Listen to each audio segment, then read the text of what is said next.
soon to be inducted into the Polk County Sports Hall of Fame, Gary Meyer. Just a famous basketball coach, all-around good guy, and he's from Kentucky. Well, the Kentucky Derby's coming up this weekend, everybody. I'm excited about that, too. But he's from Louisville and started his basketball career there. Even played with some former NBA guys. Gary, welcome aboard. Thank you. Thanks for having me. Appreciate it. Well, you bet. 350 wins? Is that right? A few more, actually, but okay. Yeah, we kind of lost track. The gentleman that kept up with our record all the time, I never knew what he'd always say, hey, we just got our first 100, we just got 200, we just got 300. Well, that was Mike Anspall, one of my assistants, who was with me for 30 years, and sorry to say we lost him a number of years back. So after I left Jenkins, we were at 330, and I went back to Plant City for 3 years, and then came back to Jenkins for a couple more. So kind of lost track, but yeah, 350 or above, somewhere in there, yes, sir. That's pretty amazing. So, grew up in Kentucky, the great state of Kentucky. I love Kentucky, by the way, and ended up down here. Tell us a little bit about that journey. That's pretty impressive. Grew up, I wanted to go to Louisville, U of L, but not quite good enough. Grew up watching Wes Unseld play, if anyone remembers oh, yeah, Big Wes. Yep. Kind of patterned my play after him, but he was 6'7", 6'8", I was 6'3", 6'4", and probably should have patterned it after some guard play somewhere. But yeah, I wound up at Florida Southern, and they heard about me through the Stetson coaching staff, who had recruited me a little bit, but Coach Pascal and Coach Jarrett, who were my coaches at Florida Southern, they both had gone to Stetson. So I was fortunate enough to be able to sign and play 4 years at Florida Southern, and what a great experience. I was lucky to be able to go there. Great teammates, great coaches, learned a lot about it, and back in those days you could still have freshman basketball, in 71 to 75, and five freshmen signed to play in 71. So we all came in there and we were all about the same size. Am I getting off topic here, or are we okay? No, you're doing great. I'm just trying to calculate how old you are. You got to be 71, right? Yes, getting ready to turn 72. So you started quick. College in 71. I started in 72. Oh, so great, you're older than me. There you go, everybody. There's your math for today, huh? But anyway, we had a freshman team, but there were only 5 of us. And Coach Pascal, he coached us. We played all junior college. Played in the junior college league, which back then, and still is, but it was really good basketball. Yeah. But we were all 6'3", 6'4", one guy 6'5". So I quickly learned, and it kind of carried over into my coaching, that we weren't great athletes. We didn't have great size. We're playing 6'7", 6'8" a lot. But we played 10 games, went 9-1. And like I said, there was only 5 of us. We played 40 minutes, and you just learned, hey, pass and catch, cut and screen, run the offense, defend like you're supposed to, be a good team defender, and you can compete. And that kind of carried over into my coaching as well. But your specialty was defense when you got into the high school level, to the point where it was the Department of Defense was even on your on your gym doors. Yes, so. at Lake Gibson and at Jenkins, we had Department of Defense on there, and there are 4 or 5 things you're going to do if you want to play, and if we want to be a good basketball team. Your attitude's got to be good, your intensity level's got to be good, and you got to be able to defend. And those were 3 of the 5, and it seemed to carry us a long way. I always felt like we played basically man to man. We're going to play man, and I always felt like that you could do a lot of things out of man if a team is good shooters. Well, you close out on them a little bit. If they go to the hole more, your point of pickup's a little farther back. So I just felt like there were more ways of doing things. You can pressure more and still get the good help. And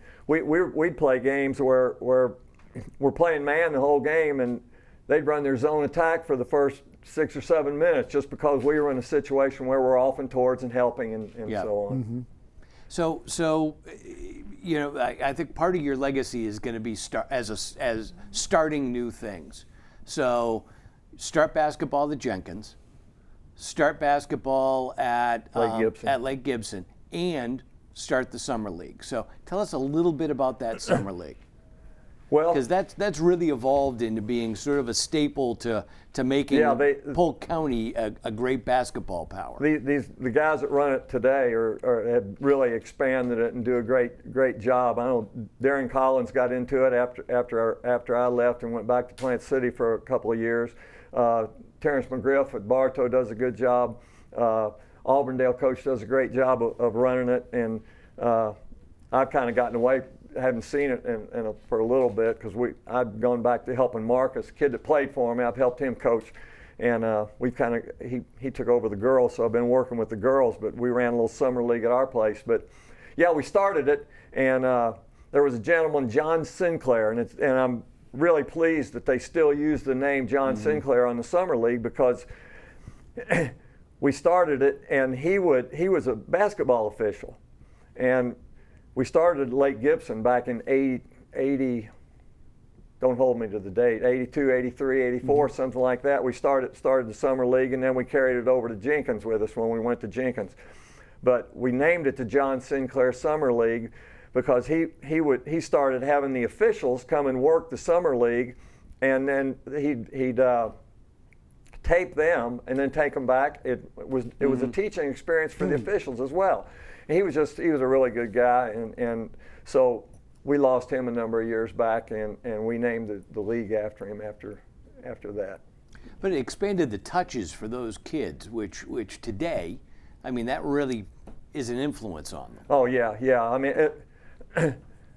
the more basketball, like anything, it's like Coach said in his wrestling. Basketball, it's a 12-month a year. Yep. You know, you keep going. Summer league is very important, and it brings you together. Like he also talked about togetherness, and summer league helps to do that, and your open gyms help to do that, and that you bring in former players and people from the community to play. But yeah, that summer league, it's a must. And the way we did it at Jenkins, Lake Gibson as well. But the way we would operate, we'd come in and practice for an hour. And we always had the first game because we were hosting the league. We'd practice an hour, we'd play our game, which take about an hour, and then we'd take them in the weight room and do our conditioning. So it worked out real well for us. And like I say, I can't give these guys that are running it now really expanded, and they've done a great job with it, and it's even more community-based now, I think, than it was when we were running it. You know, when I was putting the notes together for your Hall of Fame bio, a question came up that I should have asked you when I interviewed you. So, over 5 decades of coaching, your coaching career is spread over 5 decades. What's changed the most between the kids and the game? Because the game's evolved a lot as well. It has. There's a lot. You know, when we started, there was no three-point line. So that's expanded, and it makes you have to defend a little bit differently, and you have to cover the three. And as that three-point line has evolved, everybody can shoot it anymore. I mean, used to be you'd play a team right after it opened up. Maybe they had 1 or 2 guys that could shoot the pill or shoot the three. Now you might have 4 or 5 guys, and they sub somebody. Here comes another guy that can shoot it, and your 6, 7 guys can shoot it. Yeah. So it really evolved, and which changed your defenses as well. And that's one big thing that's changed. And as far as the how the I don't know, the district tournament play, it used to be that if you were runner-up in the district, you got to move on. Now that was after Lake Gibson. It wasn't that way at Lake Gibson, which kind of hurt us because we lost in a couple of tough district finals and didn't get to play. But I liked it better when a district runner-up got to go automatically, because you could kind of build your team throughout the year, and it didn't matter your ranking. Now with Max Preps, which I'm not picking on anybody, with Max Preps, the top 8 teams go to the regional. Well, if somebody's number 1 in the region and somebody upsets them, they're going to go, and it just makes it a little less chance for a team that's maybe a little less talented. What a career. Future Hall of Famer right here. I am truly impressed. More than 350 wins. That is just unheard of. And that's one of the reasons you're going in to the Hall of Fame. So congratulations on that. Appreciate it. We'll look forward to seeing you. Jack, that is June 17th. 17th. He's Well, we're going somebody to has keep better- him around. Yeah, well, Yeah. something like that. Anyway, thank you. Thank you. Appreciate you having Okay, me. Gary. Thanks. You Thanks. bet.